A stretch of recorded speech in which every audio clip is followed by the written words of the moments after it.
Hello गायजनो, आजची आपली recipe आहे डाळ आणि फरसबीची भाजी। हमको मिली है आज घड़ियां नसीब से,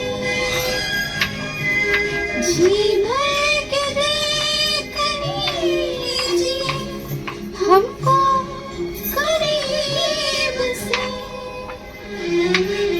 फिर आपके नसीब में ये बात हो न हो। तर अशा प्रकारे गाजर मी कांदा टोमॅटो आणि मिरची कापून घेतलं आहे। त्याच्यानंतर मी कढईमध्ये तेल टाकलं आहे आणि त्यात मी कांदा टोमॅटो फ्राय करून घेतलं आहे। त्याच्यानंतर मी जी भाजी होती ती मी भाजी टाकून मस्त प्लेट झाकून पाणी टाकले त्याच्यात, आणि दुसरीकडे मी एक टोप ठेवलेलं आहे, त्याच्यात मी डाळ फोडणी घातलं आहे। त्याच्यानंतर मीठ टाकूचा होता आणि मीठ टाक, एक कोथिंबीर कापून घेतलेली ती डाळीत आणि भाजीत टाकल्या आणि